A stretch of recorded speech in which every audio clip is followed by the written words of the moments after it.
8 years. 8 years without a single word. No cry at birth. No first mama.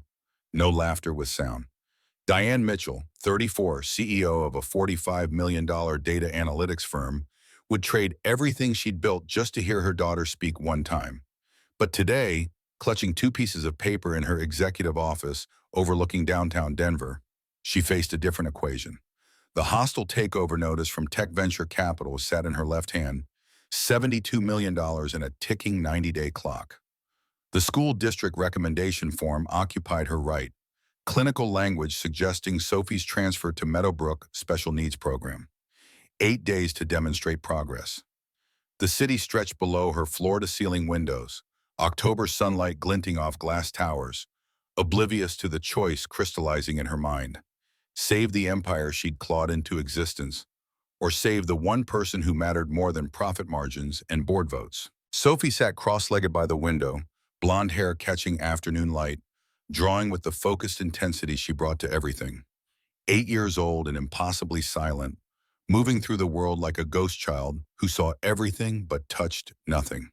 Her latest creation sprawled across oversized sketch paper, a detailed park scene with swings and slides, stick figures of children playing, and in the corner, one small figure sitting alone, observing, always observing, never participating. Diane's phone buzzed. Board member Richard Chen, his message terse. Emergency meeting Monday 8 a.m. Tech venture upped offer to 8 a.m. Board split. Need your call. The papers crinkled in her grip. She'd built Apex Analytics from a college dorm room, coding through 70-hour weeks while pregnant and terrified, transforming a scrappy startup into an industry force. 12 years of sacrifice. Every venture capital pitch, every product launch, every hiring decision calibrated around one goal: provide Sophie with every resource money could purchase. The best specialists, the best schools, the best chance at a normal life. And yet here sat her daughter drawing pictures of isolation, trapped in silence deeper than any Diane could code her way out of. Sophie had been born on a February morning at Denver General Hospital, arriving 3 weeks early in a delivery room flooded with winter sunlight. The OB/GYN had placed the infant on Diane's chest, and Diane had waited for the cry. Nurses moved with practiced efficiency, checking vitals, clearing airways. The baby's eyes opened, summer sky blue, and her tiny mouth formed shapes, but no sound emerged. Not a whimper, not a gasp, just profound, unnerving quiet. The pediatrician had run tests, vocal cords intact, hearing perfect, neurological scans unremarkable. Some babies are quieter than others, he'd assured her. Give it time. But 6 months became 12, and babbling never arrived. By 18 months, when other toddlers chattered in proto-language, Sophie communicated through gestures and expressions, her intelligence obvious in how she pointed at objects, how she sorted toys by color and size, how she understood every word spoken to her. She just never spoke back. The diagnosis came 3 weeks after Sophie's third birthday. Selective mutism, likely rooted in psychological trauma during birth, though no one could pinpoint what or how.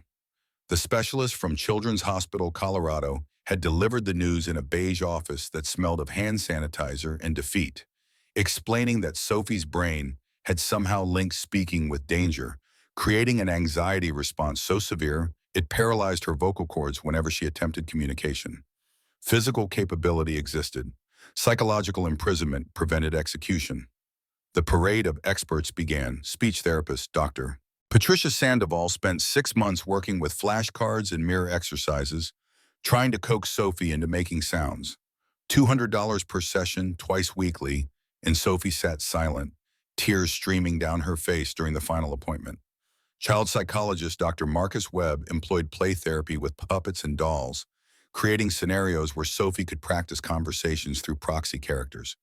$150 per hour, 40 sessions total, and Sophie manipulated the puppets without giving them voices. Dr. Helena Rodriguez flew in from Mayo Clinic, a nationally recognized selective mutism specialist who charged $5,000 for a 3-day intensive evaluation. She'd never encountered a case this severe. The anxiety loops ran too deep. Alternative treatments followed.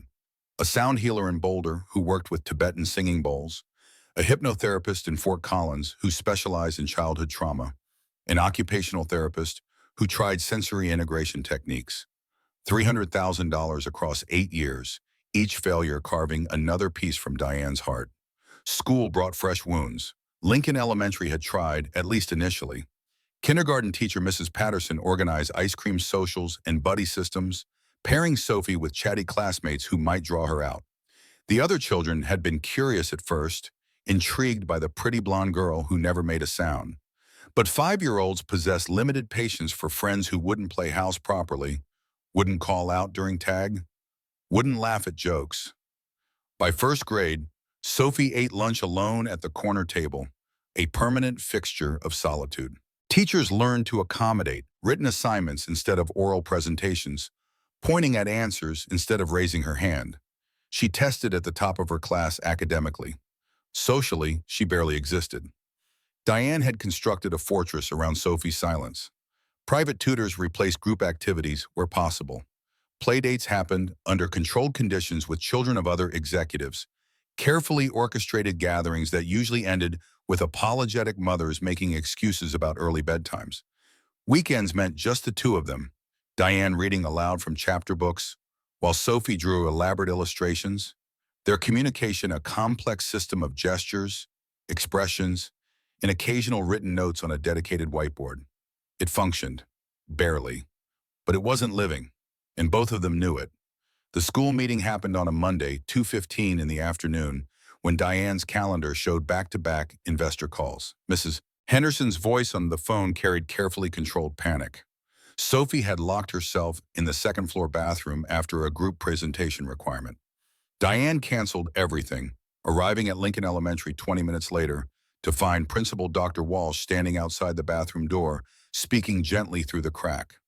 Sophie was curled against the tile wall when Diane finally coaxed the door open, knees pulled to chest, face buried, shoulders shaking with silent sobs. Diane gathered her daughter into her arms, feeling the small body trembling, and fury rose white-hot in her chest. Not at Sophie, never at Sophie, at a world that demanded participation in ways her daughter simply couldn't provide. Dr. Walsh's office came next, the principal settling behind her desk with the expression of someone delivering a terminal diagnosis. The school board would review Sophie's case Wednesday of the following week. Lincoln Elementary had accommodated for 3 years, bending policies and creating workarounds. But Sophie needed specialized intervention they couldn't provide.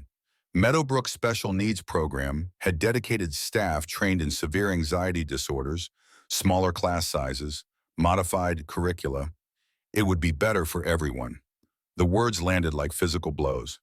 Diane kept her voice level, years of boardroom negotiations kicking in. Sophie wasn't special needs. She was selectively mute. Her intelligence exceeded grade level in every subject. She understood social dynamics better than most neurotypical children. She just couldn't speak. Dr. Walsh had been sympathetic but firm. 3 years without progress. The group presentation incident demonstrated Sophie's condition was deteriorating, not improving. The board met in 8 days. Unless Diane could present concrete evidence of meaningful progress, they would recommend transfer. For Sophie's own good. Driving home through Denver traffic, Sophie silent in the passenger seat, Diane's mind spiraled. 8 years of fighting, 8 years of specialists and strategies and late-night research sessions. 8 years of watching her brilliant, observant, kind daughter shrink further into herself while Diane exhausted every option money could buy. Maybe she'd been fighting wrong. Maybe, the thought made her throat constrict. Maybe she'd made everything worse by pushing so hard. Thursday afternoon arrived with autumn sunshine painting the city gold. Diane blocked out 3:30 onward every Thursday, sacred time carved from conference calls and product launches and investor negotiations. They'd established the routine 6 months ago after Sophie's previous therapist suggested consistent, low-pressure social exposure. Riverside Park stretched along the South Platte River, recently renovated playground equipment in primary colors, cottonwood trees turning yellow at the edges. Sophie went straight to the swings, settling into the same seat she always chose, pumping her legs in the rhythm she'd perfected over months of practice. Diane settled on their usual bench, extracting her phone to field emails about the tech venture situation. Her lawyer's message made her jaw tighten. Board leaning towards sale. Need to show growth trajectory or they'll vote without you. She typed a response, deleted it, started again. Footsteps approached, small and thunderous. A boy exploded onto the playground like a natural disaster, brown hair flying, voice carrying across the equipment. Hi, I'm Noah. You want to be astronauts? I'm the captain. You can be the star looker at person. The child bounced towards Sophie's swing with the confidence of someone who'd never met a stranger. 6 years old, maybe, freckles scattered across his nose, wearing a Captain America t-shirt 2 sizes too big. Sophie's usual response to direct approach involved turning away, body language screaming discomfort. But something in this boy's energy registered different. He didn't wait for answers, just launched into elaborate explanation of the mission parameters while demonstrating rocket launch technique from the top of the slide. A man followed at measured pace, clearly accustomed to his son's exuberance. 6'2", broad shoulders filling a gray hoodie that had seen better days, jeans with worn knees, work boots scuffed at the toes. Mid-30s, brown hair cut military short, jaw shadowed with several days' stubble. He moved with the careful economy of someone managing chronic pain, favoring his left side slightly, and his hands, large, calloused, scarred across the knuckles, spoke of physical labor and real consequence. He approached the bench where Diane sat. Mind if I sit? My kid has enough energy for 3 playgrounds. The voice carried the faint rasp of someone who'd shouted through smoke. Diane's first instinct was polite decline, maintaining the barrier she always kept between Sophie and strangers. But something in his manner stopped her. He didn't stare at Sophie, didn't ask immediately why she wasn't playing with the others, just gestured at the bench with a question, not an assumption. She nodded. They sat in surprisingly comfortable silence for several minutes, both watching their children. Noah had progressed to the monkey bars, providing running commentary on his journey across the lava pit. Sophie remained on her swing, but Diane noticed her daughter had stopped moving, attention fixed on the animated boy. Not the usual wariness, something closer to curiosity. Your daughter's very observant, not a question, a statement of fact. She's cataloging everything, isn't she? How Noah moves, how the other kids respond to him, the whole social dynamic. Diane turned to look at him sharply. Most people called Sophie shy when they were being kind, special when they thought Diane couldn't hear. No one had ever called her observant with such obvious respect. The man kept his eyes on the children, giving Diane space to process. Most people don't notice that. I work with a lot of kids. He gestured toward Noah, who was now demonstrating space jumps from the swing set. Some learn by doing, some by watching. The watchers often understand more than we give them credit for. He paused, then added, Noah's teaching method might be unconventional, but he's actually pretty good at including everyone, even if they don't respond the traditional way. As if to prove his point, Noah had circled back to Sophie's swing. Hey, silent astronaut, watch this. He proceeded to demonstrate what he called moonwalking across the playground surface, exaggerated slow-motion steps that made Sophie's lips curve slightly.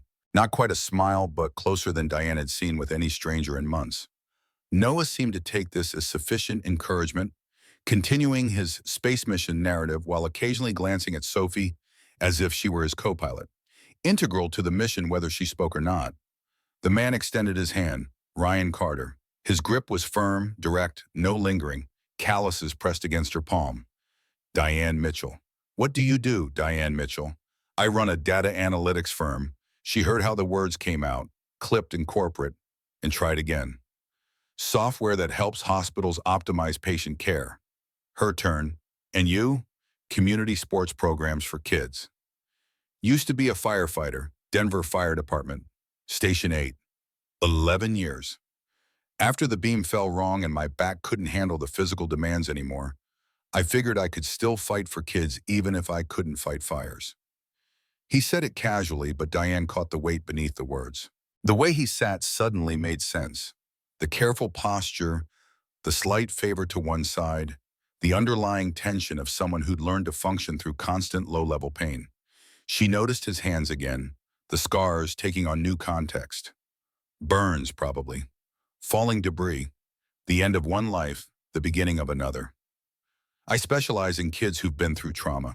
Fire survivors, abuse cases, foster system, movement-based therapy techniques. Diane's attention sharpened.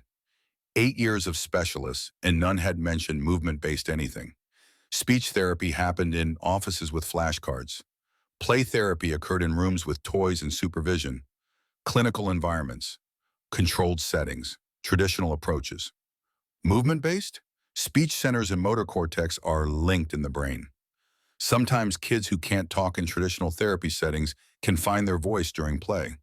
The physical activity bypasses some of the anxiety blocks that prevent speech. He gestured toward Noah, who had now organized an impromptu game with 2 other children, something involving pretend cooking. The game created structure where speaking was just part of the pattern, not a performance. Kids who feel like they're supposed to perform usually shut down. But if talking is just another element of play, like running or jumping, sometimes it slips through the cracks. Diane absorbed this, mind already cataloging implications. $300,000 on specialists who had Sophie sit still in chairs, focusing on her inability to speak. No one had tried letting her move first. Noah's approach, Ryan continued, watching his son assign Sophie the role of taste tester, seems chaotic, but it's actually brilliant inclusion. He doesn't wait for responses, just assumes everyone's playing, takes all the pressure off. They watched the children for another few minutes. Noah presented his sand pie to Sophie with dramatic flourish. Sophie, in turn, gave a solemn thumbs up. Noah's face lit up like she'd delivered a speech.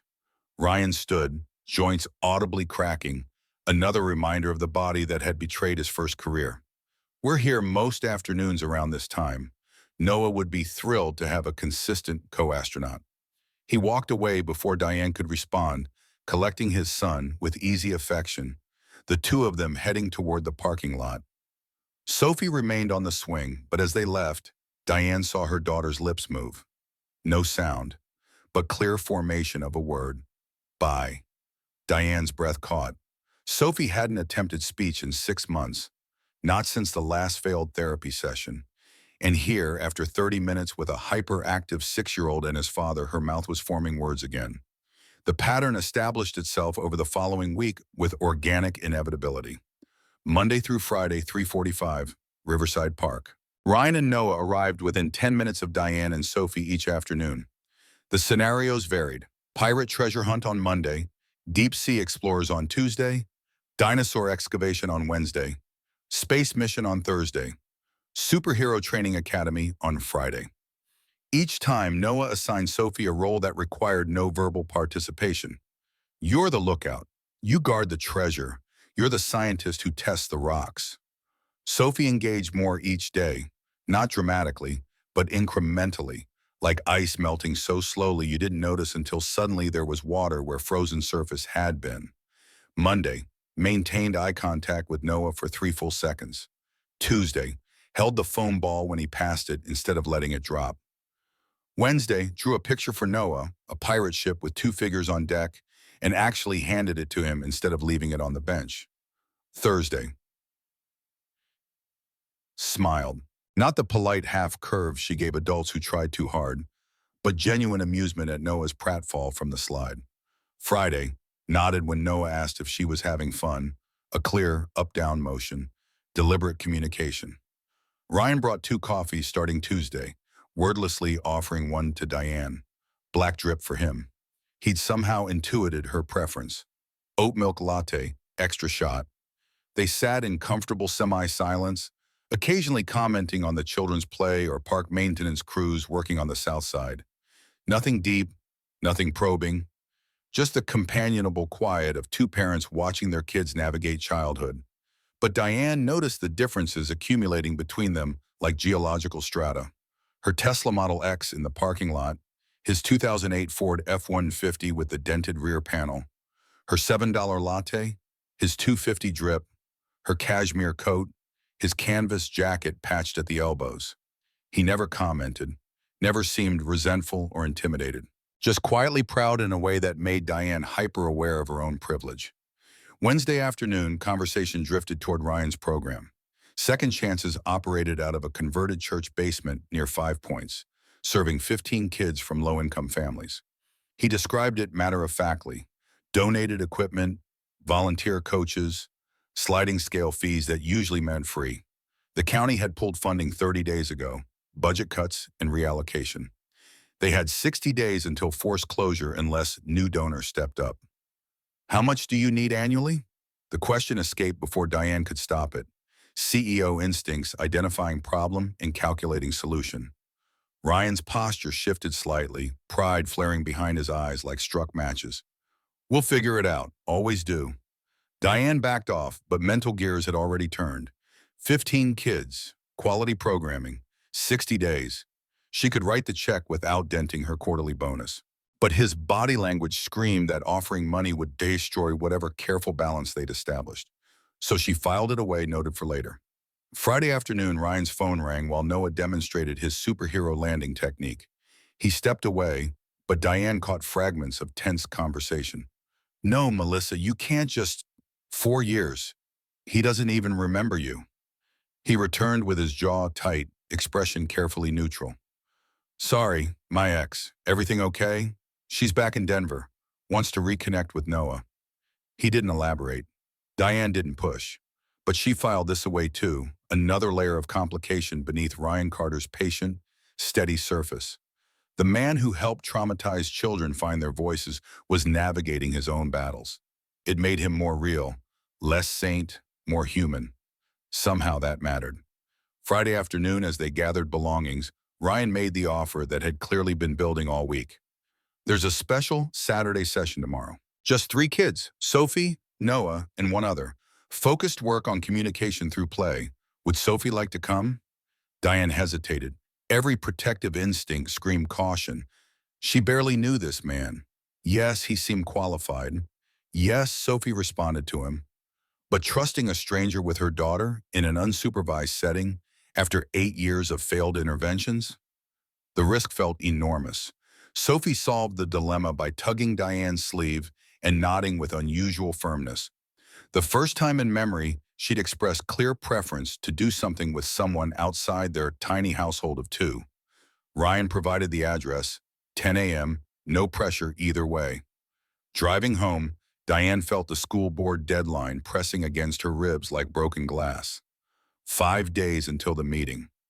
8 days until potential transfer. And her daughter had nodded yes to spending time with a man they'd known for 5 days.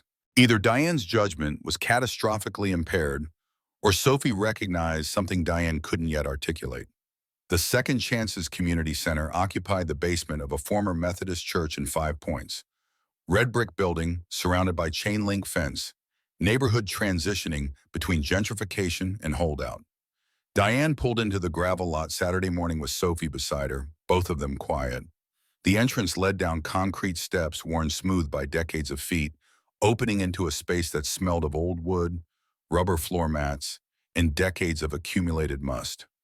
The gym was small, maybe 40 by 60 feet, walls painted cheerful yellow by volunteer hands evident in the slightly uneven coverage. Equipment scattered throughout: foam obstacles, jump ropes, a half-deflated medicine ball, plastic cones in primary colors. Duct tape held together foam floor mats. Storage bins bore Goodwill price tags.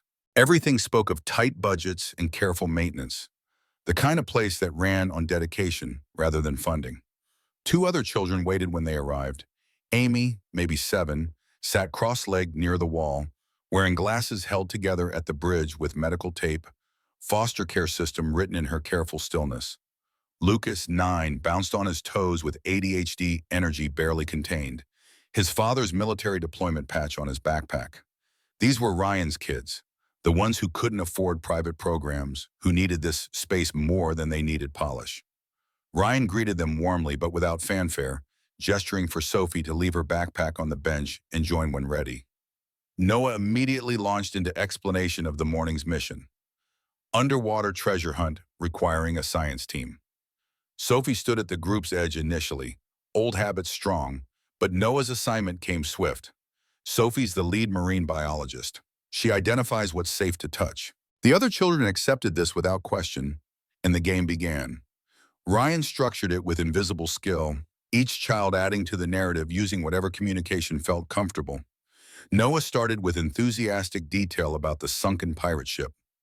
Amy drew an octopus guarding the entrance, holding up her sketch for others to see.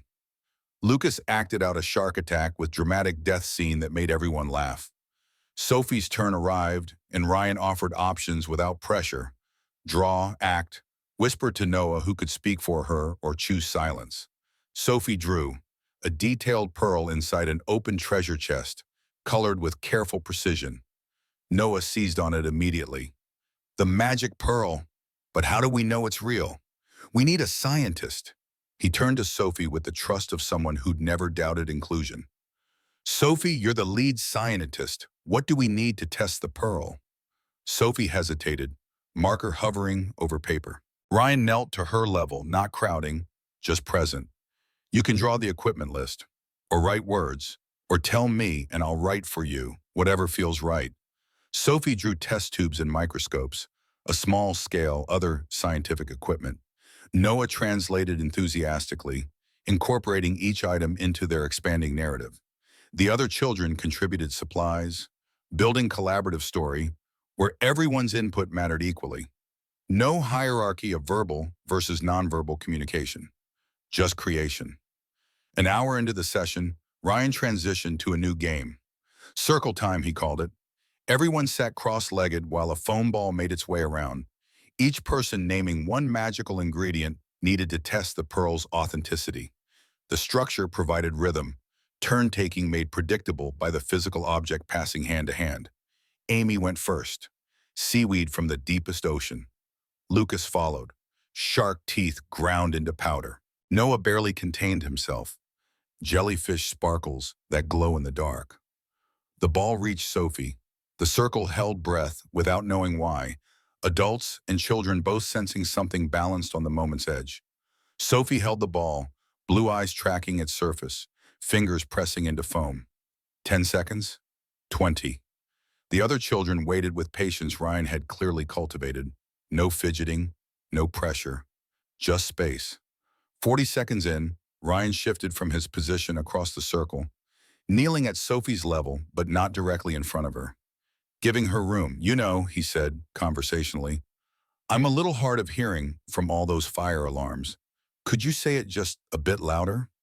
His tone carried no demand, just friendly explanation, offering her an out if she needed it. Permission to try, without stakes. Sophie looked at the ball in her hands, at Noah, whose face showed encouraging patience, at Ryan, whose steady brown eyes held nothing but acceptance. At her mother, tears already gathering in Diane's eyes across the room. Sophie took a breath that lifted her small shoulders, chest expanding with effort. Her lips parted. The word emerged barely audible, like a leaf touching ground, but it emerged pearl.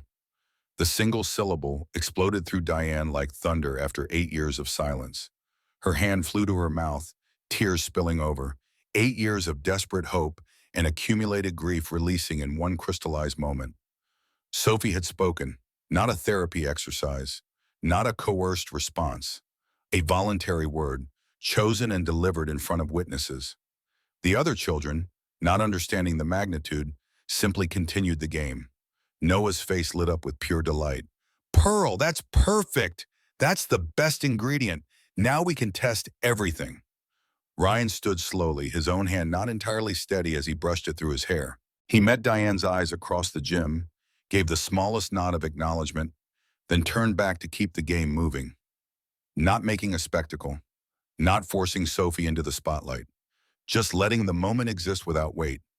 The session continued another 20 minutes, but Diane absorbed none of it. Her entire being focused on Sophie, who had returned to quiet observation, but seemed lighter somehow, as if speaking that single word had released pressure built over years. When the other children dispersed to different activities, Sophie walked to her mother with measured steps. Diane knelt and opened her arms, and Sophie stepped into them, allowing herself to be held in a way she usually resisted in public.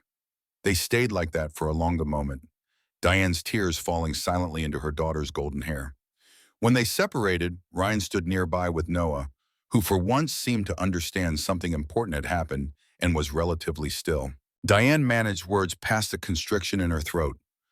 Thank you. I don't think you understand what you just 8 years. 8 years of silence.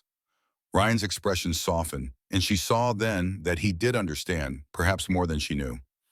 Every child has their own timeline. Sometimes they just need the right key to unlock what's already there. Noah, unable to contain himself longer, bounced forward. Sophie talked. That's so cool. Maybe tomorrow she can say spaceship or dinosaur or... Ryan placed a gentle hand on his son's shoulder, and Noah stopped mid-sentence, though his eyes still sparkled. The four of them stood there in the worn basement gym, sunlight filtering through high windows, the moment stretching like blown glass, beautiful and fragile. In the car afterward, Diane's hands shook on the steering wheel. Sophie sat quietly beside her, looking out the window at Denver streets passing. 5 minutes of silence. Then clear as morning, can we go back tomorrow? Diane nearly drove off the road. Second sentence.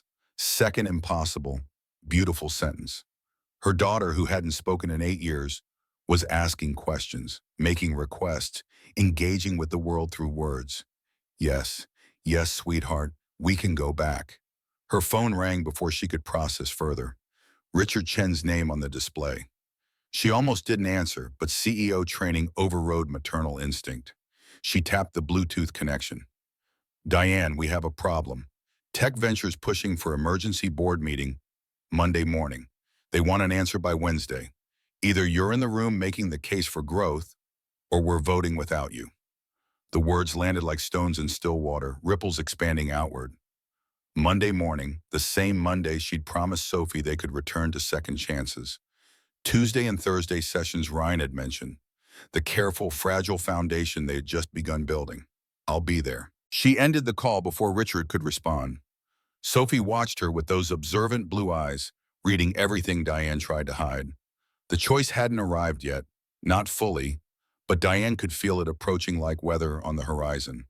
The company she'd built versus the daughter who'd just found her voice. 8 years she'd fought to hear Sophie speak.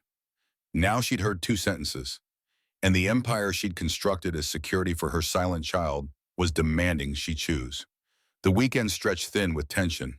Saturday afternoon, Diane worked from home, laptop balanced on the kitchen counter, while Sophie drew at the table, both of them processing the morning's breakthrough in their own ways. Sunday brought park time again, but Ryan and Noah didn't appear. Diane found herself looking for the Ford F-150, feeling oddly bereft when the parking lot held only unfamiliar vehicles. Sophie swung alone, and the silence felt different now. Not prison, more like anticipation. Sunday evening, Diane's phone lit up with a text from Ryan. Noah wanted me to tell Sophie he's planning a new mission for Tuesday. Something about Mars. Wear red if possible. She showed the message to Sophie, who actually smiled and nodded, then disappeared to her room. 10 minutes later, she returned with a red t-shirt laid out on the couch, preparing for Tuesday like it was a certainty. That small act of planning ahead, of looking forward to something with another person, made Diane's chest ache. 8 years of Sophie merely existing. Now she was anticipating. Monday morning arrived with corporate warfare. The Apex Analytics boardroom occupied the top floor of their downtown building, glass walls overlooking the city.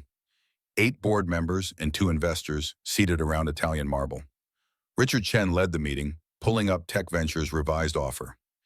$80 million, premium valuation, guaranteed retention of all current employees, Diane as advisor for 2-year transition. On paper, it was perfect. In reality, it meant losing everything she'd built. She made her case. Q4 projections showing 20% growth. The Medidata contract negotiations, potentially $50 million over 3 years. New product pipeline ready to launch. But Andrew Winters, the most influential board member, cut through her presentation with surgical precision. Can you guarantee the Medidata deal closes by year-end? She couldn't. Medical software procurement moved slowly, required extensive testing, involved committees and compliance reviews. 60% probability, maybe 70. Not the certainty boards craved. Tech Ventures' money is certain, Andrew continued. And frankly, Diane, you've seemed distracted lately. Missing meetings, leaving early. This company needs focused leadership, especially during acquisition negotiations. The accusation landed true. She had been distracted. Sophie's school crisis, the breakthrough Saturday, the reordering of priorities happening beneath her conscious awareness. The company she'd bled for was slipping through her fingers because she'd finally started putting her daughter first. The meeting ended with a vote scheduled for Wednesday morning. Show meaningful progress on Medidata by then, or the board would recommend accepting Tech Ventures' offer. Andrew pulled her aside afterward. They want you in Chicago Tuesday through Thursday, face-to-face with Medidata's procurement team. It's our only shot, Tuesday through Thursday. The exact days Ryan ran his sessions at Second Chances, the days Sophie had started looking forward to, planning for, engaging with. Diane looked at Andrew's expensive suit, his Rolex, the trappings of success she'd once thought mattered more than anything. Now they felt like props in a play she'd stopped believing in. I'll think about it. Don't think too long. We're out of time. She returned to her office and stared at the city below. 8 years ago, when Sophie was born silent and terrified, Diane had made a choice. Build an empire capable of buying solutions. She'd succeeded spectacularly at empire building, failed utterly at finding the solutions money could purchase. And now the bill had come due. Go to Chicago, save the company, miss the moment when Sophie might speak again. Stay in Denver, watch the board vote her out, but be present for her daughter. Her phone showed 3:40. Park time. She gathered her things and left without explanation, arriving at Riverside Park to find Ryan and Noah already there. Noah was demonstrating his Mars mission concept, complete with red bandana tied around his head. Sophie had worn her red shirt, and Noah's face lit up like she had delivered a dissertation on planetary geology. Ryan sat on their usual bench, 2 coffees waiting. Diane settled beside him, and they watched the children in comfortable silence. Then carefully, I might have to miss Tuesday and Thursday this week. Work thing. Ryan's expression didn't change, but something cooled behind his eyes. Sophie needs consistency, especially now. She's starting to trust that people will show up. I know, believe me, I know, but I'm also facing a situation where if I don't handle this, I might lose my company. Sophie doesn't care about your company. He said it gently but firmly. She cares whether you're here when she finds her courage to try again. The words hit like physical impact, true and unfair and completely, devastatingly accurate. Diane had spent 8 years providing financial security. Sophie needed presence, and Diane was about to choose the same way she always had, work over witness. They sat in tense silence while the children played. Noah was teaching Sophie his Mars landing technique, and she was actually attempting it, jumping from the low platform with exaggerated slow-motion movement. Small laugh bubbling up, still silent, but physical joy she rarely displayed. Ryan watched his son with the expression of someone who'd learned to find victory in increments. There's a special session Saturday, he finally said. Just Sophie, Noah, and maybe 1 or 2 others. More intensive work. Can you both make it? Yes, Diane committed immediately, already mentally rearranging Saturday conference calls. We'll be there. Good. He stood, joints cracking. She's got something special. Your daughter. Don't let her lose it by thinking you need to be perfect. Just present. He collected Noah, and they left. Sophie returned to the bench, and Diane saw her daughter's face fall watching them go. That small expression of disappointment, so rare, so painfully normal, nearly broke her. In the car, Diane made the call before she could reconsider. Andrew, I'm not going to Chicago. His response came heated. You're sacrificing the company for what? A few days? For being the mother my daughter needs instead of the CEO everyone expects. She ended the call and drove home in silence. Sophie beside her, the choice was made. Wednesday's board meeting would likely vote to accept Tech Ventures' offer. She'd lose her CEO position, possibly her seat entirely. 12 years of work, but Sophie was looking forward to Tuesday, planning for it, trusting Diane would be there. And that mattered more than profit margins. Her phone buzzed again. Text from Richard. You sure about this? No coming back if board votes, Diane typed quickly. I'm sure. Some things matter more than being CEO. She hit send before doubt could creep in. Sophie reached over and patted her hand, a gesture of comfort that 8-year-olds weren't supposed to understand, but Sophie somehow did. They drove through Denver streets as evening settled. October dusk painting everything amber. And Diane realized she'd spent 8 years building the wrong kind of security. Money couldn't buy Sophie's voice, but presence might cultivate space for Sophie to find it herself. Tuesday morning brought rain, unusual for October Denver, clouds hanging low over the city. The board meeting happened without Diane, Richard texting updates, Andrew pushing hard for sale, Jennifer arguing for your growth plan. Close vote. She ignored her phone and drove Sophie to second chances at the appointed time.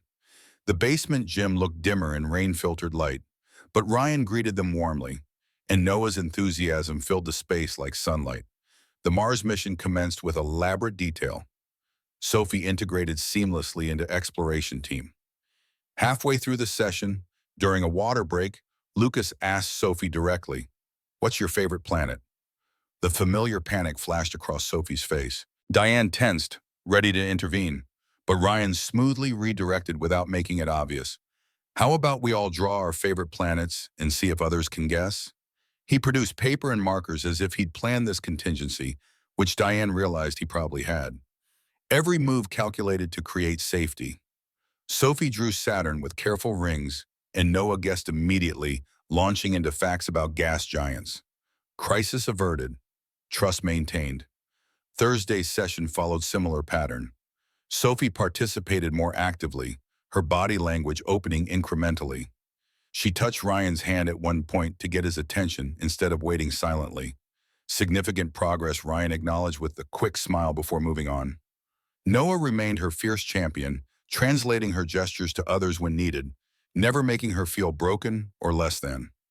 After Thursday's session, as they gathered belongings, Ryan handed Diane a small piece of paper. "Sophie wrote this during free time. Wanted you to have it." The note, in Sophie's careful handwriting, "Thank you for staying." Diane's eyes burned. 4 words.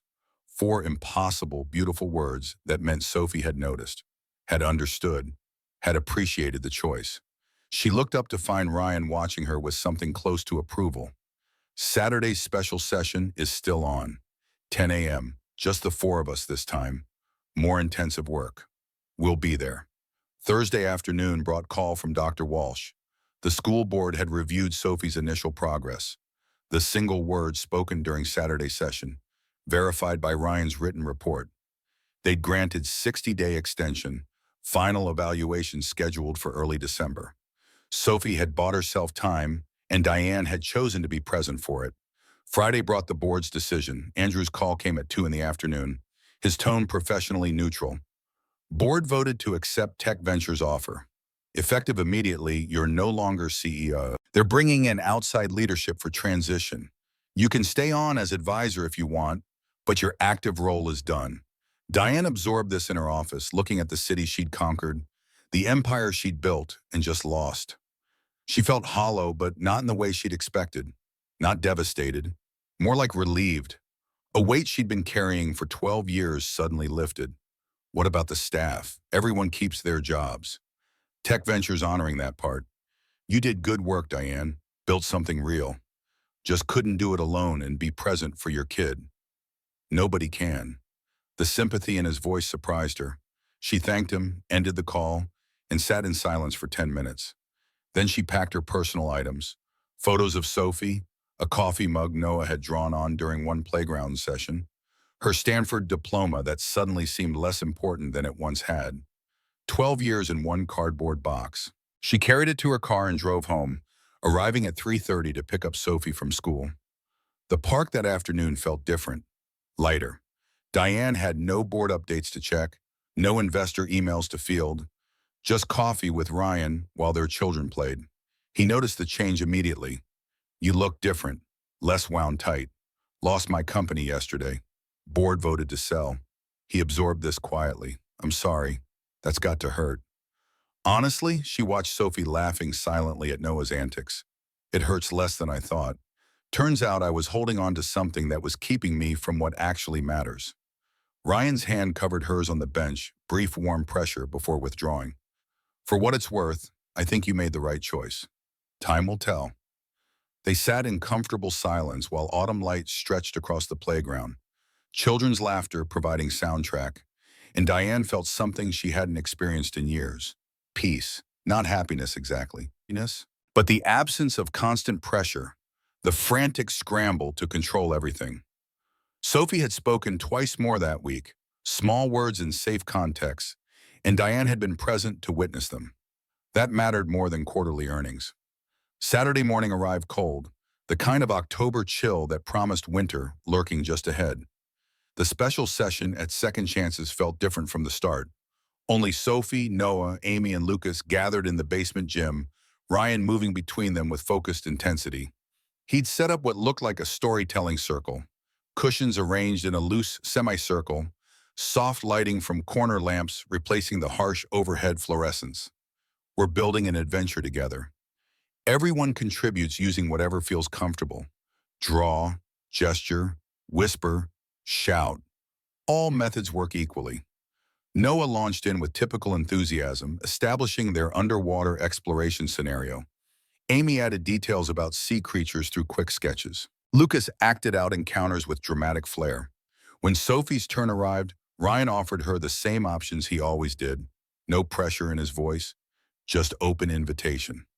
She chose drawing, creating a detailed octopus with 8 precisely rendered tentacles, each one holding a different object.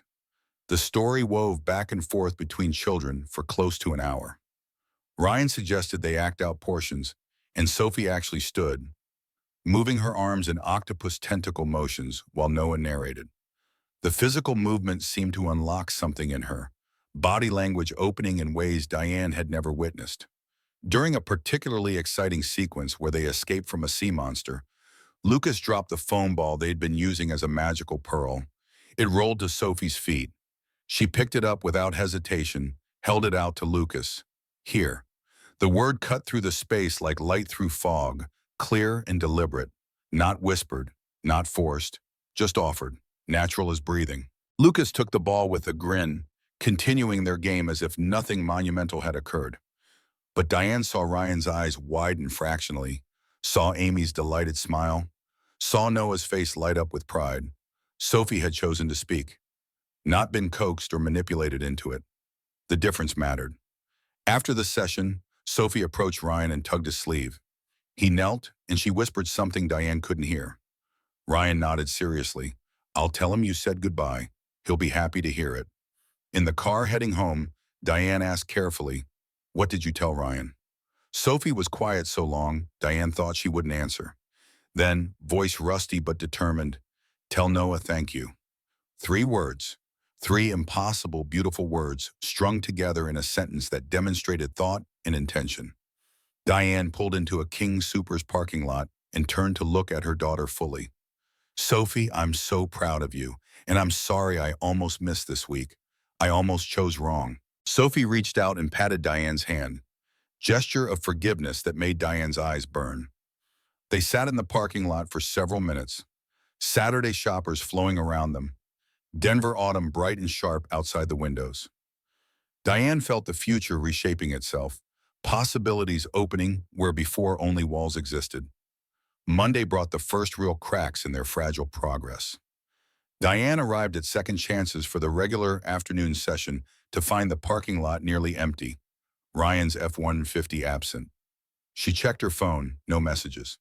Sophie's face fell with visible disappointment, the first time Diane had seen her daughter express such clear expectation of someone outside their household. They waited 15 minutes before a text arrived. Family emergency, sorry for short notice, tomorrow for sure. The message felt wrong somehow, Ryan's usual steady presence replaced by terse anxiety.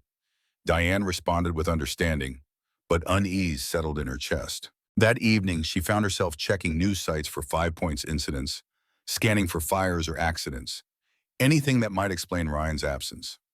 Nothing. Just the normal chaos of city life continuing indifferent to individual crises. Tuesday afternoon, Ryan appeared at the park looking like he'd aged 5 years overnight.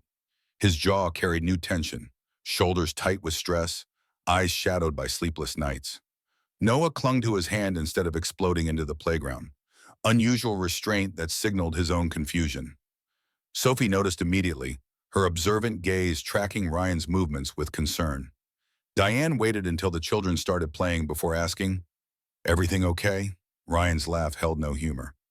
My ex-wife served me with custody papers yesterday. After 4 years of zero contact, Melissa wants joint custody, claims I'm an unfit parent. The words landed heavy. What's her argument? PTSD from the firefighting injury, the fact that I'm on disability, low income, unstable living situation. Her lawyer's painting me as a damaged veteran who can barely function. Never mind that I've raised Noah alone since he was 2, that he's happy and healthy, that I've built a life around helping kids. When's the hearing? 3 weeks. Her lawyer's pushing for expedited process, claiming Noah's in danger. It's bullshit, but family court doesn't always care about truth, just optics. And on paper, I look like exactly the kind of parent who loses custody. Sophie had drifted back to the bench, sensing adult tension. She sat close to Diane, watching Ryan with those careful eyes. Noah attempted his usual antics, but the energy felt forced, his glances toward his father frequent and worried. The boy understood more than anyone gave him credit for, reading his father's stress in body language and silences. What do you need? Ryan shook his head. Nothing you can do, just gotta figure it out like everything else. But Diane's mind was already working, CEO instincts kicking in despite no longer holding the title. Ryan needs a good attorney. You can't go into family court with a public defender against someone who's clearly hired expensive counsel. Can't afford expensive counsel. The program barely makes rent. I'm living off disability checks and whatever odd jobs I can pick up. Her voice softened. Let me help. I just lost my company, but I didn't lose everything. I know the best family attorney in Denver. Let me make a call. Ryan's pride flared visible in the set of his jaw, the way his hands clenched. I don't take charity. It's not charity. It's investment in something that actually matters. You gave Sophie her voice back. Let me help you keep your son. They sat in tense silence while the children played. Finally, Ryan's shoulders dropped fractionally. I'll meet with whoever you recommend, but I'm paying them back, even if it takes years. Fair enough. Diane made the call that evening. Patricia Valdez, the attorney who'd handled her own separation from Sophie's father years ago, owed Diane several favors. Patricia listened to the situation, agreed to take the case pro bono through a program her firm ran for veterans, and scheduled an intake meeting for Thursday. When Diane relayed this to Ryan via text, his response came terse. Thanks, I mean it. Wednesday brought Sophie's first major regression since the breakthrough. School pickup revealed tear-stained cheeks and a note from Mrs. Henderson. Sophie had a panic attack during group reading. Locked herself in the bathroom for 30 minutes. Please call. The drive home was silent. Sophie curled against the car door, body language screaming retreat. Diane felt the old, familiar helplessness rising, the sense that any progress was illusion, that Sophie would forever remain trapped behind walls of anxiety. They skipped the park that afternoon, staying home while Sophie drew in her room, door closed, refusing even written communication. Thursday's attorney meeting revealed the depth of Melissa's strategy. She documented Ryan's PTSD diagnosis, his disability status, even his program's funding issues. Her argument positioned Ryan as someone drowning financially and psychologically, unable to provide stable environment. The fact that Noah thrived despite these circumstances barely registered against the narrative she'd constructed. Patricia laid out the challenges with professional directness. Family courts prioritize stability. Melissa's a marketing executive with six-figure income, stable housing in California, established career. Ryan's a disabled veteran running a failing nonprofit, living month to month. The optics aren't good. But Noah doesn't even remember her. She abandoned him. Courts favor reunification. They'll see her return as positive, a mother who's gotten her life together and wants to reconnect. Ryan will need to prove he can provide equivalent stability. How? Character witnesses, documentation of Noah's well-being, evidence that Ryan's program succeeds despite funding challenges, anything showing he's not the liability Melissa's painting. Ryan sat rigid throughout the meeting, jaw tight, hands clenched on the armrests. Afterward, in the parking garage, his control finally cracked. I'm going to lose him. You saw her case. On paper, I'm exactly what she says. Broken, broke, barely functioning. You're not broken. You've built something real. Those kids at second chances won't matter to a judge who sees disability payments and PTSD diagnosis. Melissa's going to take my son, and there's nothing I can do about it. The defeat in his voice cut deeper than anger would have. Diane wanted to fix it and to throw money at the problem until it resolved, but she'd learned enough about Ryan to know that approach would only push him further away. So she offered the only thing she could. I'm not going anywhere. Whatever you need, I'm here. He nodded without looking at her, and they parted with tension thick between them. Friday afternoon, Noah arrived at the park subdued, asking Sophie immediately if she wanted to help him build something.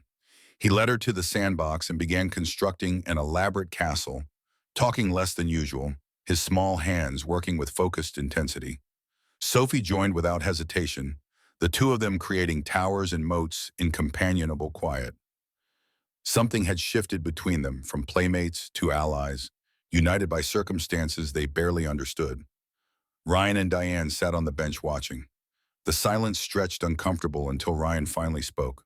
Melissa showed up at Noah's school yesterday. Wanted to take him for ice cream.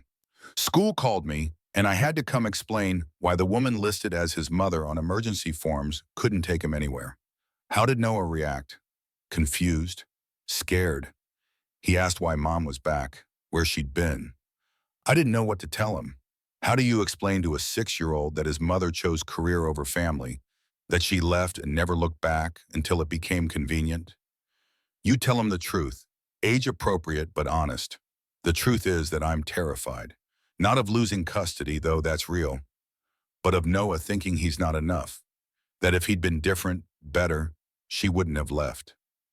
Ryan's voice cracked slightly. That's the wound that never heals, thinking you're the problem. Diane understood that wound intimately. She'd carried it for 8 years, wondering what she'd done wrong to make Sophie silent, what failure in her parenting had created the anxiety that imprisoned her daughter. The guilt lived in her bones, shaping every decision, every desperate attempt to fix what she'd somehow broken. Sophie's not your failure. Ryan's voice had gentleness she needed. She's just Sophie, working through her own stuff at her own pace. You didn't make her silent. How do you know? Because I've worked with enough trauma kids to recognize the difference. Sophie's anxiety isn't about you. It's about her, about how her brain processes the world. You could have been perfect, whatever that means, and she'd still be exactly who she is. The words settled into spaces Diane hadn't known needed filling. She watched Sophie in the sandbox, head bent close to Noah's, working together on their architectural project. Her daughter, who couldn't speak to strangers, had found connection with a hyperactive 6-year-old and his damaged father. If that wasn't proof that healing came in unexpected forms, nothing was. That night, Diane made 2 calls. First, to an old Stanford classmate who ran a foundation funding youth programs. She pitched second chances, emphasizing community impact and measurable outcomes. Her contact promised to send someone for site evaluation next week.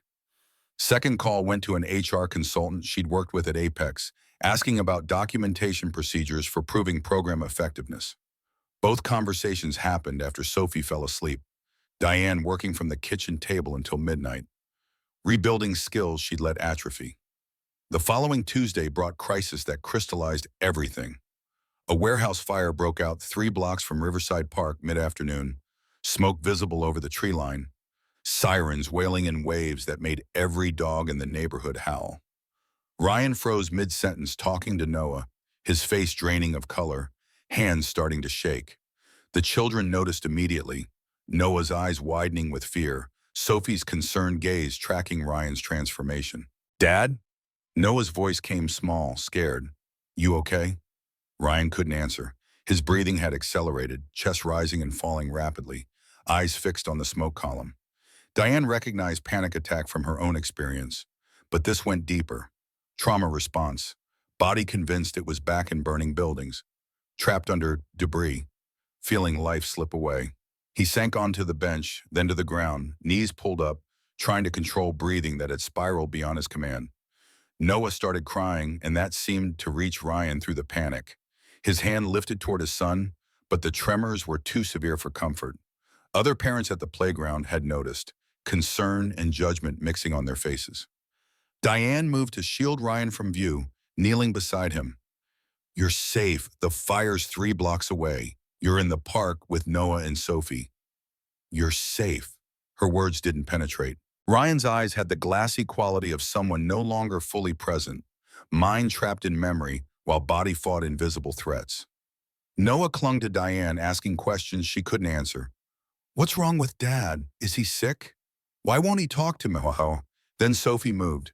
She approached Ryan with none of her usual hesitation, sitting directly in front of him, small body blocking his view of the smoke.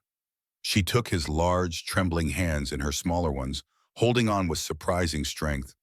Her eyes met his, steady and calm, and she began making exaggerated breathing motions. Deep inhale, slow exhale. The same technique Diane had taught her for managing her own anxiety. You're safe. Sophie's voice came clear and deliberate, each word pronounced with careful precision. Fire is far. No one needs you here. The words cut through Ryan's panic like light through fog.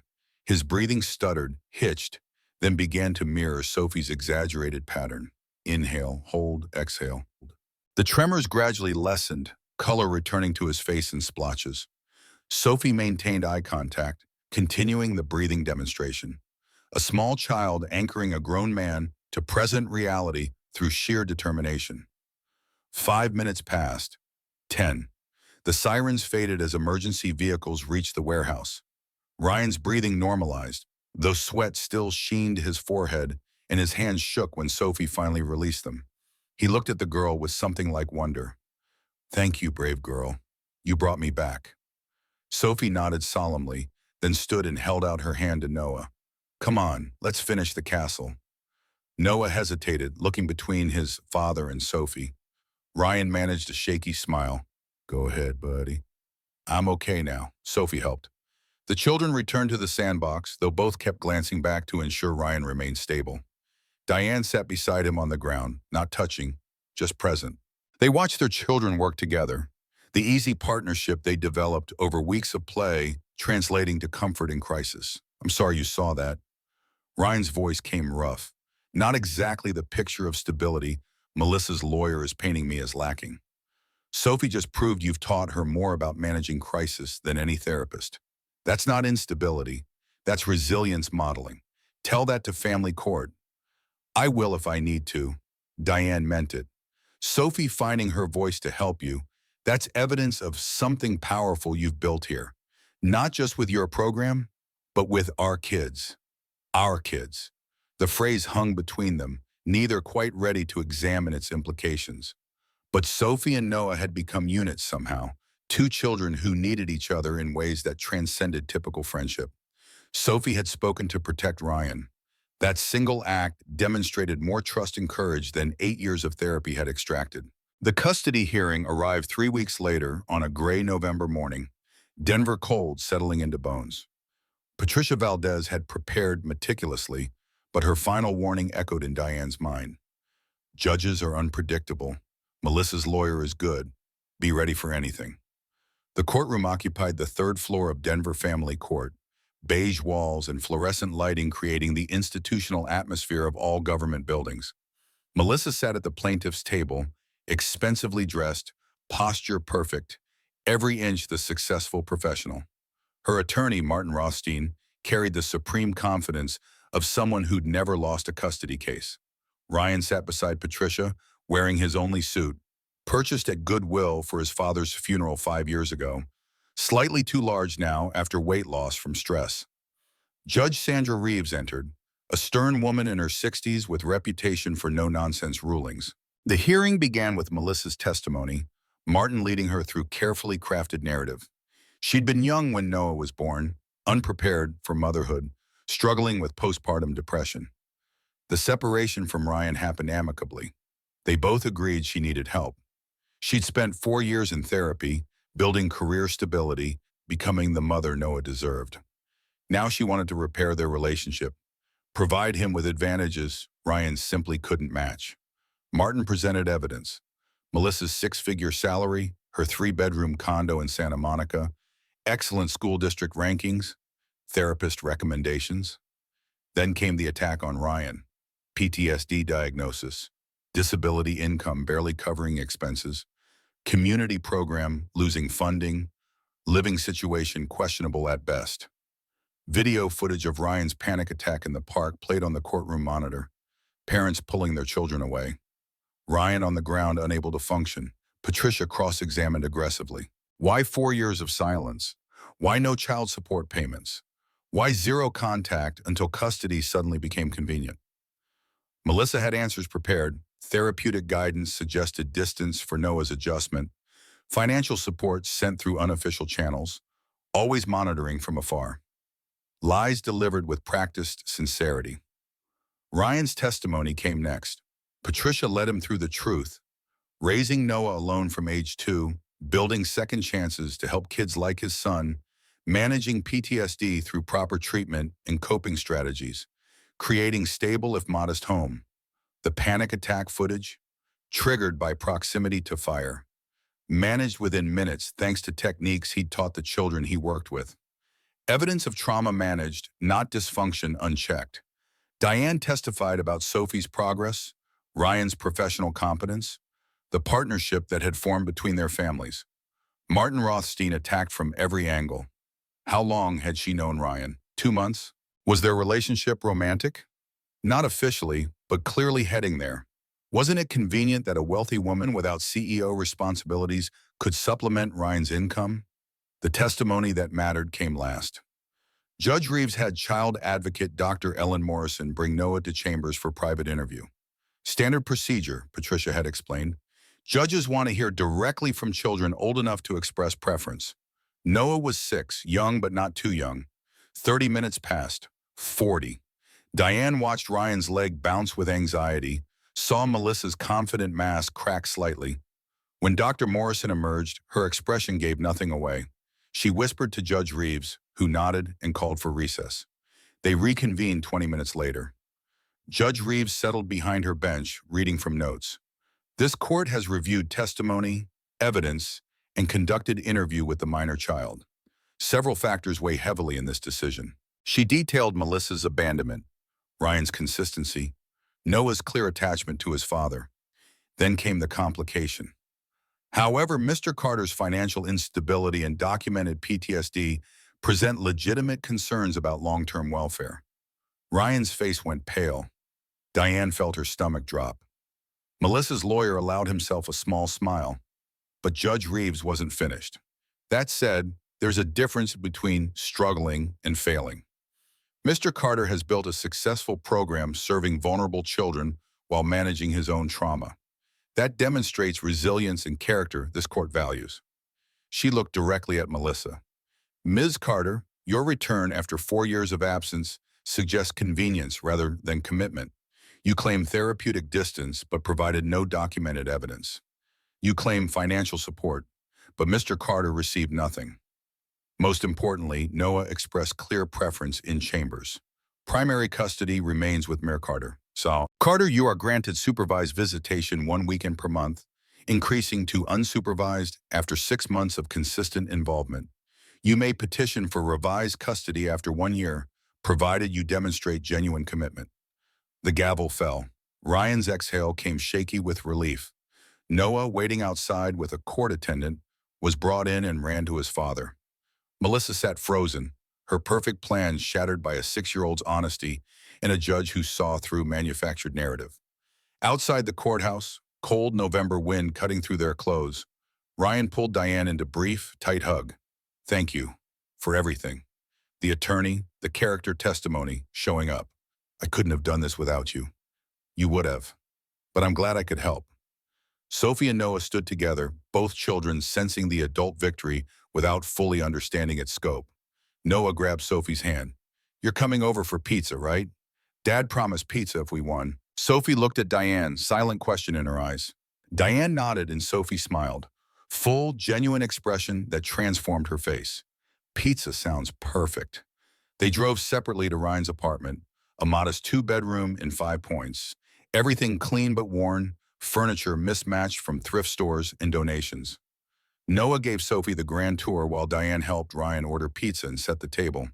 The domesticity felt natural, like they'd been doing this for years instead of months. When the food arrived and they gathered around Ryan's secondhand dining table, Diane realized this was what family looked like. imperfect, struggling, but present for each other when it mattered. Sophie ate her pizza quietly, listening to Noah's enthusiastic replay of their castle building project from earlier that week. She didn't speak during dinner, but her comfort in Ryan's space was obvious. When Noah suggested they watch a movie, Sophie nodded agreement, and the four of them squeezed onto Ryan's sagging couch, children between adults, sharing space and silence and hard-won peace.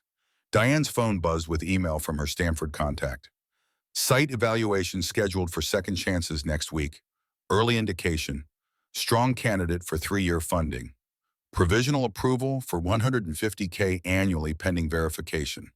She showed Ryan, who read it twice before words registered. This is real? 3 years of funding, pending site visit, but my contact doesn't send evaluators unless they're serious. Ryan's eyes filled, and he looked away quickly, but Diane caught the emotion. Stability. The thing family court had questioned. The thing Melissa's lawyer had used as weapon. Now within reach because Sophie had spoken, and Diane had lost her company, and their unlikely partnership had built something neither could have created alone. Later, driving home with Sophie drowsy beside her, Diane considered the architecture of change. 2 months ago, she'd been CEO of a multi-million-dollar company, desperately trying to buy solutions for her silent daughter.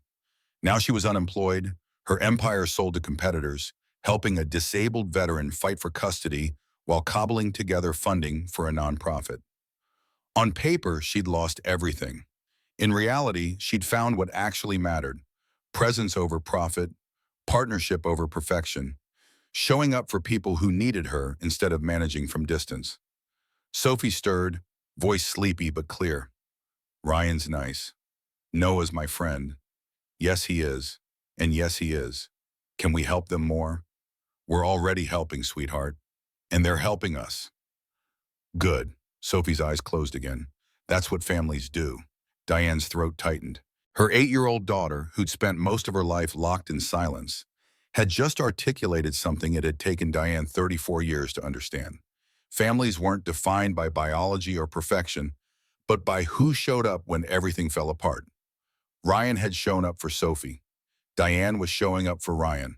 Their children had shown up for each other. Imperfect, struggling, but undeniably present. The city lights blurred past car windows, Denver settling into evening. Somewhere behind them, Ryan was putting Noah to bed, probably reading the same story 3 times because his son never wanted sleep to arrive. Somewhere ahead, tomorrow waited with its challenges and uncertainties. But tonight, in this moment, they'd won something worth winning. Not perfection, not stability in the way family courts measured it, just the beginning of something real. The site evaluation happened on a December morning when snow threatened, but hadn't yet fallen. Marcus Chen from the Colorado Youth Development Foundation arrived at Second Chances with clipboard and professional skepticism, the expression of someone who'd seen too many well-intentioned programs fail for lack of sustainability. Ryan gave the tour with quiet competence, showing donated equipment maintained beyond its lifespan, walls painted by volunteer hands, progress charts documenting 15 children's growth across 6 months. Marcus watched Ryan lead a session, observed how he modified activities for different ability levels, noticed the way kids gravitated toward him with trust that couldn't be manufactured. When Amy, the shy foster kid, volunteered to demonstrate a balance exercise she'd been practicing, Marcus made notes. When Lucas asked Ryan for help with homework during break, more notes. When Sophie whispered instructions to Noah during a teamwork drill, Marcus's eyebrows rose slightly. The interview afterward happened in Ryan's cramped office, really just a converted storage closet with a desk and 2 chairs. Marcus flipped through documentation, attendance records, parent testimonials, before and after behavioral assessments. Everything professional despite obvious budget constraints. Ryan answered questions about methodology, long-term vision, scalability. Diane sat in on the meeting at Marcus's request, her presence lending credibility Ryan's worn suit and secondhand desk couldn't provide. How do you measure success? Marcus's pen hovered over paper, waiting. Ryan didn't hesitate. Success isn't test scores or athletic achievement. It's the kid who couldn't make eye contact in September, holding conversations in December. It's the foster kid who stops flinching when adults move too fast. It's the girl who hasn't spoken in 8 years finding her voice during a game. He gestured toward the gym where Sophie and Noah were organizing equipment, their partnership now so natural it looked choreographed. That's my metric. Kids learning they're not broken, just figuring things out at their own pace. Marcus made final notes, closed his folder, and delivered the verdict with the faintest smile. Foundation Board meets next week. Barring major surprises, expect approval for 3-year funding. 150,000 annual hourly renewable based on outcomes. Congratulations, Mr. Carter. You've built something worth sustaining. After Marcus left, Ryan sat at his desk for several minutes, head in hands, shoulders shaking. Not crying exactly, but releasing tension he'd carried since the funding cut 3 months ago. Diane gave him space, understanding that some victories needed private processing before they could be shared. When he finally emerged, his eyes were red but clear. 3 years. That's stability. That's what the judge wanted to see. That's what you earned. They collected the children and went to celebrate with ice cream at Little Man, the iconic Denver shop shaped like a milk can. Noah ordered 3 scoops despite knowing he couldn't finish. Sophie chose mint chip with careful deliberation. And the 4 of them sat on the curb in December cold, eating ice cream like it was summer. Passers-by probably saw a normal family, father and son, mother and daughter, shared afternoon treat. The reality was more complicated and somehow better. 2 single parents and their wounded children, building something new from the wreckage of what hadn't worked before. The school board's final evaluation meeting arrived in early December, 60 days after they'd granted emergency extension based on Sophie's first breakthrough. That single whispered word in October had bought time. Now came the moment to prove it wasn't a fluke. Dr. Walsh had requested Diane bring documentation of Sophie's progress. Any evidence that transfer to Meadowbrook wasn't necessary. Diane arrived with a folder thick with notes from Ryan, testimonials from Second Chance's parents, even a letter from Patricia Valdez describing Sophie's courtroom testimony. The board convened in Lincoln Elementary's conference room, 5 members plus Dr. Walsh and Mrs. Henderson. They reviewed materials with the dispassion of bureaucrats making difficult decisions. Board Chair Margaret Sutton led questioning. Your daughter has shown improvement in controlled settings with familiar individuals, but she still doesn't participate verbally in classroom environments. How do you propose she'll meet academic requirements moving forward? Diane had rehearsed responses, prepared arguments about accommodation and alternative assessment. But sitting in that fluorescent-lit room, corporate strategies felt hollow. So she spoke truth instead. My daughter is brilliant.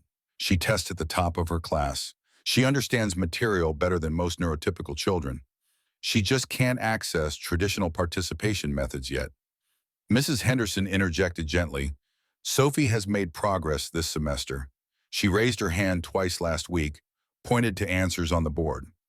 Last month, she helped another student find a lost library book, gestured the whole way but communicated effectively. That's not verbal participation. Margaret's tone wasn't unkind, just pragmatic. Middle school starts next year. Teachers won't have capacity for extensive accommodation. Meadowbrook specializes in exactly this type of challenge. Before Diane could respond, the conference room door opened. Ryan stood there with Sophie and Noah, both children in winter coats, faces flushed from cold. I apologize for interrupting, but Sophie wanted to be here. She has something to say. Margaret frowned at the irregularity, but Dr. Walsh nodded permission. Ryan guided Sophie to the front of the room, Noah holding her hand for support. Sophie looked impossibly small before the board, but her spine held straight, posture determined. My name is Sophie Mitchell. Her voice came quiet but clear, each word carefully enunciated. I know I don't talk at school. It's hard to explain why. My brain tells me talking is dangerous, even when I know it's not. The board members leaned forward, surprise evident on their faces. Mrs. Henderson's hand covered her mouth, eyes already glistening. Sophie continued, words coming slowly but with obvious effort. I'm trying to get better. Mr. Carter helps me practice. Noah is my friend. He doesn't care that I'm quiet. She paused, gathering courage for what came next. I want to stay at Lincoln. This is my school. These are my teachers. If I go somewhere else because I'm different, what does that teach me? That different is wrong? The question hung in air, charged with uncomfortable truth. Sophie looked directly at Margaret. Sometimes children need more time than others. That doesn't mean they need different schools. It means the school needs to be patient. The silence stretched for several heartbeats. Then Sophie added, voice barely above whisper, but audible to everyone. Thank you for listening to me. That took all my courage today. She returned to Ryan's side, legs visibly shaking. Noah wrapped his arms around her waist in fierce hug. The board members exchanged glances, weighted with implications. Margaret cleared her throat. Mrs. Mitchell, your daughter just demonstrated more progress in 2 minutes than months of reports suggested.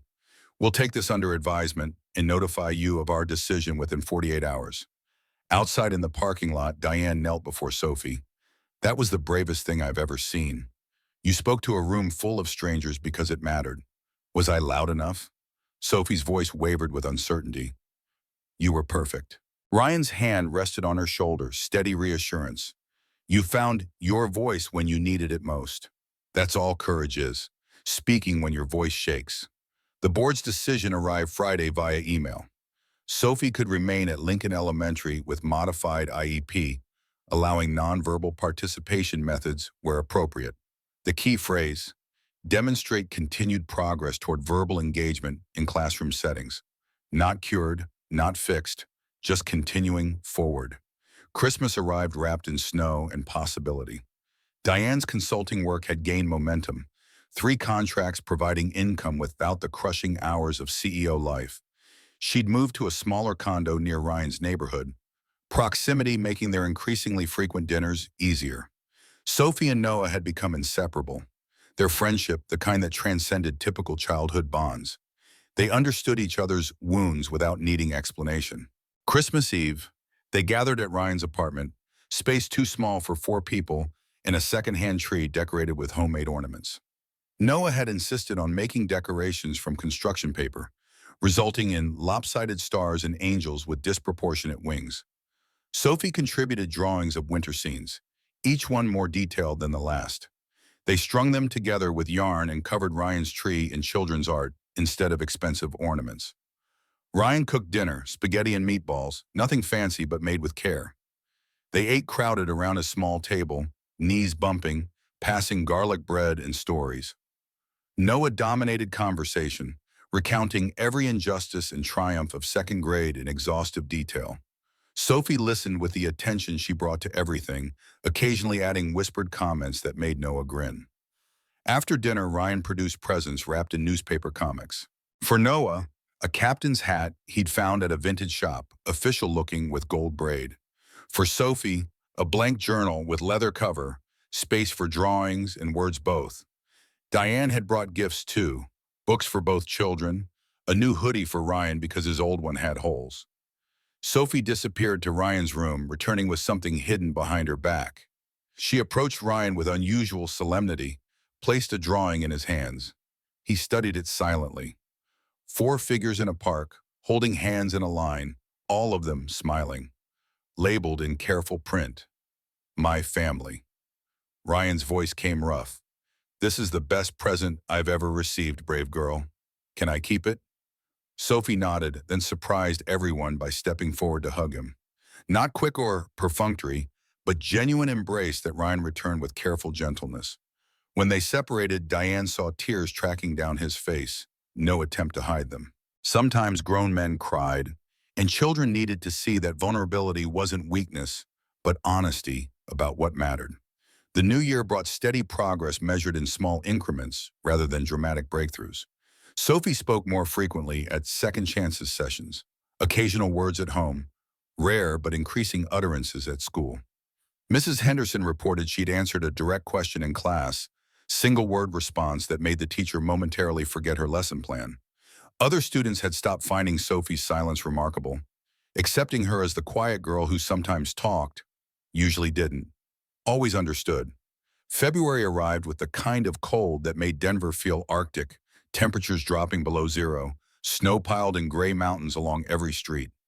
Melissa made her first supervised visitation with Noah, awkward lunch at a family restaurant, with court-appointed supervisor observing every interaction. Noah was polite but distant, treating his mother like a stranger wearing familiar face. When she asked about his favorite things, he mentioned Sophie 3 times, Ryan constantly, never once referenced memories that included Melissa. The wound of her abandonment had scabbed over, but scar tissue remained sensitive. March brought crisis neither Diane nor Ryan had anticipated. Sophie's class was preparing for the spring program, annual showcase where students demonstrated skills learned throughout the year. Mrs. Henderson had assigned Sophie a nonverbal role, operating the curtain, perfect accommodation for a child who couldn't speak publicly. But Sophie surprised everyone by asking, in whispered conference during recess, if she could read a poem instead. Mrs. Henderson relayed this via phone call that evening, her voice mixing excitement with concern.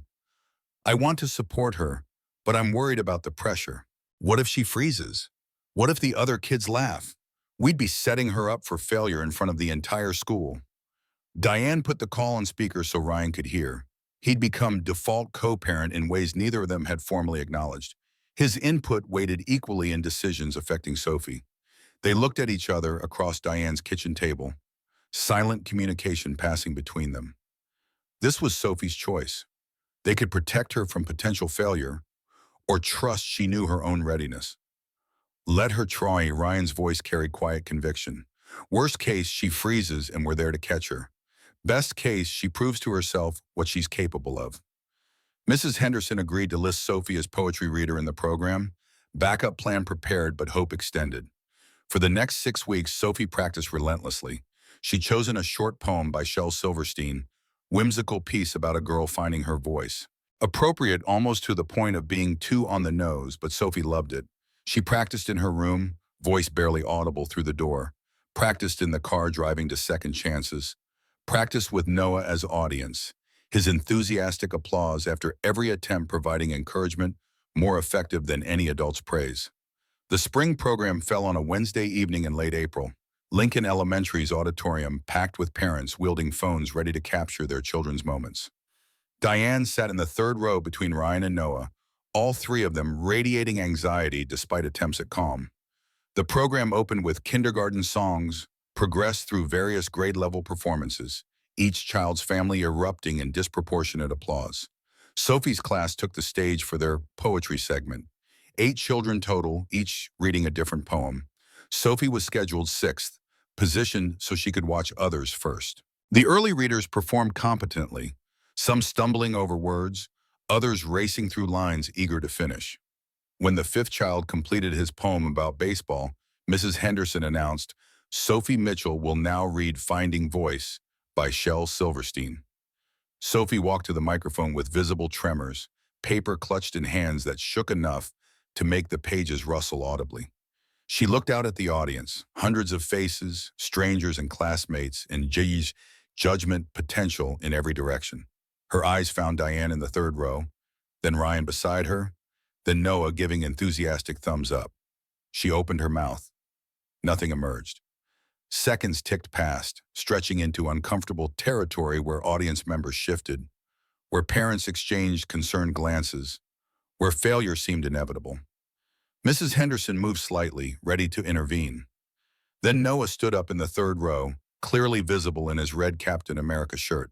He cupped his hands around his mouth and called out, You're the bravest astronaut, Sophie. You can do this. The audience chuckled at the outburst. Ryan pulled Noah back to his seat with gentle firmness, but something in Noah's unfiltered confidence reached Sophie through her panic.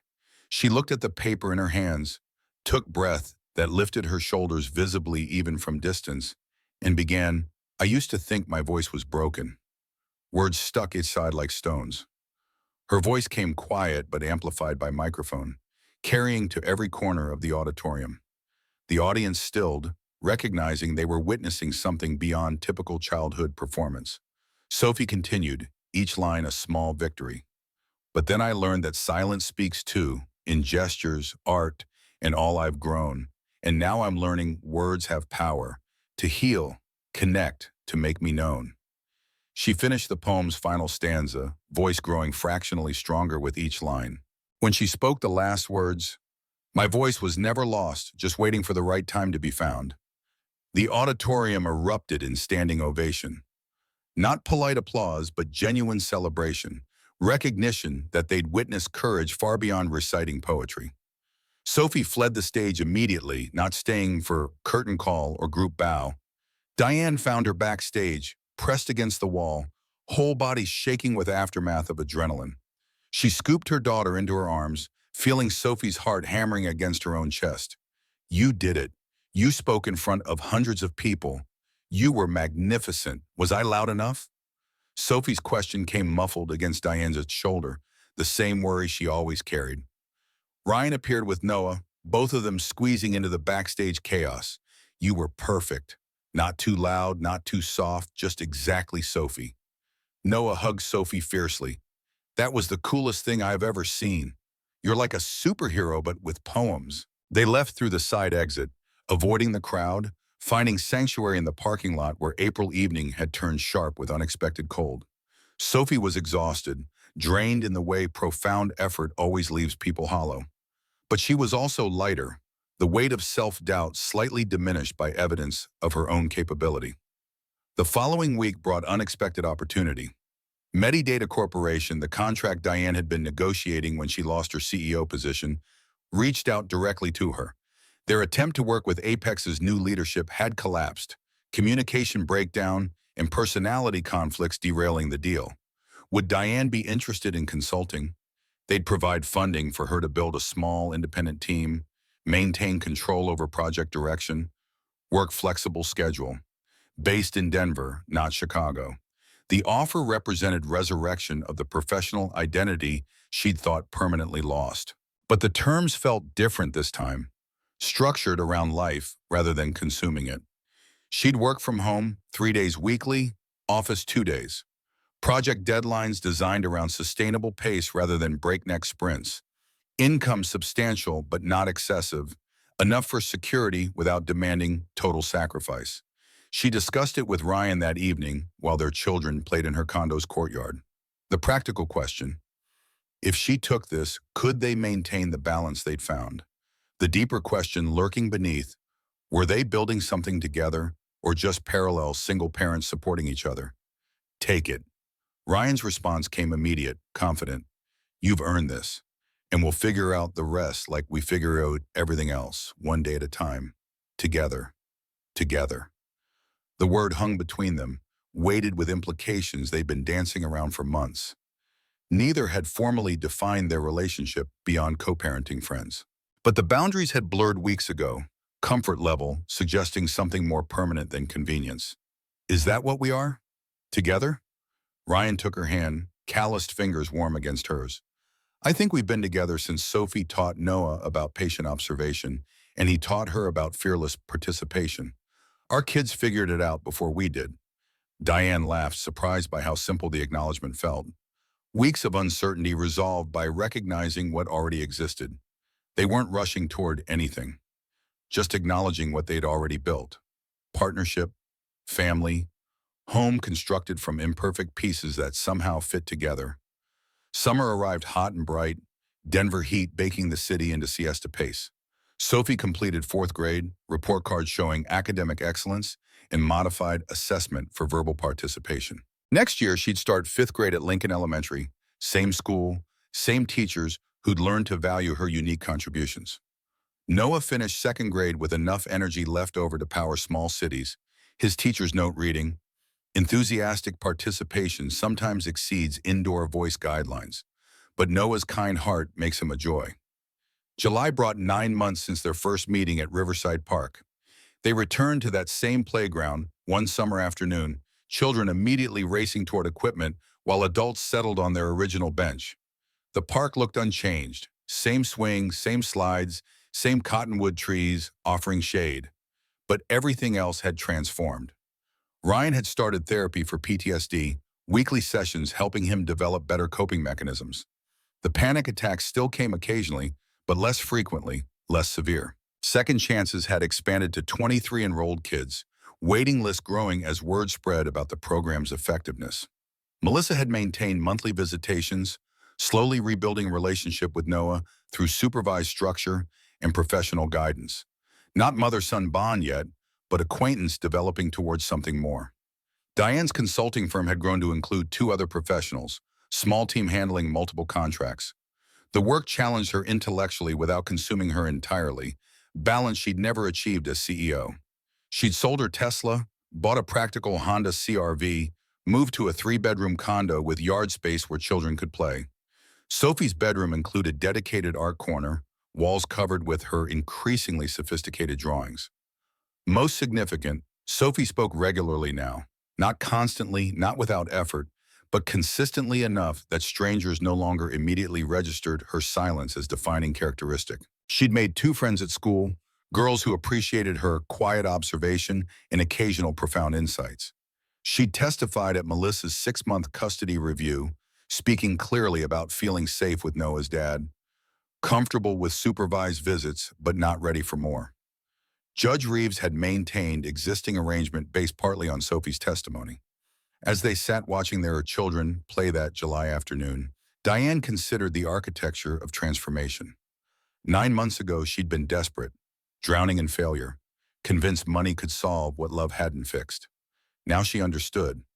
Sometimes children needed less fixing and more accepting. Sophie hadn't been broken. She'd been waiting for safe space to emerge at her own pace, in her own way. Ryan, what would you think about making this official?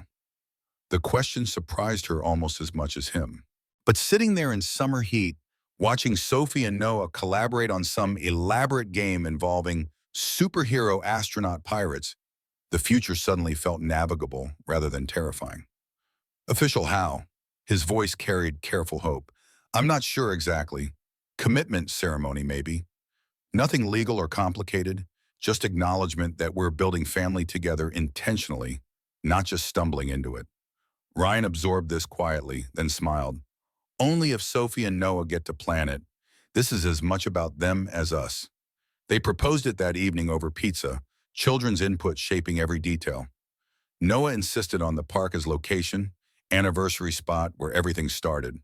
Sophie wanted yellow, her favorite color, as theme. Both children demanded roles as co-ring bearers, joint responsibility they took seriously. The planning consumed August. Small ceremony, scheduled for late October, exactly 1 year after their first meeting. The morning arrived cloudless and warm, Colorado autumn at its finest. They'd invited 30 people. Second Chance's families, Patricia Valdez, Marcus Chen from the foundation, Mrs. Henderson, a handful of Diane's consulting colleagues. Judge Reeves agreed to officiate, bringing symmetry to the narrative. The woman who'd nearly separated Ryan and Noah now celebrating their expanded family. The ceremony was simple, no formal structure beyond exchange of promises. Ryan spoke about finding unexpected family when he'd stopped looking for perfect solutions. Diane talked about learning presence mattered more than perfection, that her daughter had taught her more about courage than any boardroom ever had. Sophie and Noah presented rings, simple silver bands they'd helped select, with exaggerated solemnity that made everyone smile. Judge Reeves addressed the gathered friends. We often think of family as something we're born into, but the best families are the ones we choose. These 4 people have chosen each other, not despite their struggles, but because they understand that struggle is part of love. Before pronouncing them committed partners, Judge Reeves turned to Sophie. Would you like to say anything? Sophie stood, yellow dress moving in October breeze. She looked at the small crowd, then at Ryan and her mother and Noah. A year ago, I couldn't talk to anyone. I was scared all the time. Ryan showed me that silence is okay, but so is speaking. Noah showed me that friends don't care if you're different. Mom showed me she'd give up anything to be here when I needed her. She paused, then addressed the gathering directly. Sometimes the thing you need most isn't fixing. It's someone who sees you're not broken. Ryan sees all of us that way, so I'm glad he's my dad now, even if paperwork says different. The words carried across grass and sidewalk, reaching every corner of their makeshift ceremony space. Several people wiped eyes. Noah bounced on his toes but remained mostly still, sensing the moment's weight. Sophie continued, We're not a perfect family, but we're a real one. That's better. She sat down, speech complete. Judge Reeves's voice carried emotion she rarely displayed in courtroom. By the power vested in me by absolutely nothing official, I declare you a family. Not by blood or law, but by choice and love. That's the strongest kind. They released butterflies Sophie and Noah had raised together, watching them scatter into Denver sky. Noah called out, "Fly high, butterflies." Sophie added, voice clear, "Be free and brave." The celebration afterward involved cake and playground games, adults and children mixing in the easy chaos of community gathering. Diane found herself standing with Ryan near the swings where everything had started, watching Sophie push Noah higher than he could manage alone, both children laughing with the unself-conscious joy of secure childhood. A year ago, I would have paid anything to hear her laugh like that. Diane's voice came soft. Now I know the price wasn't money. It was learning to stop controlling and start trusting. Ryan's arms settled around her shoulders. She was always going to find her voice. You just had to believe her timeline was valid. They stood together as afternoon stretched toward evening, watching their children play, surrounded by friends who'd become family.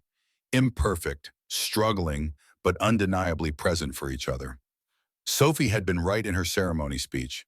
Not a perfect family, but a real one. And real was better than any fantasy Diane had tried to purchase.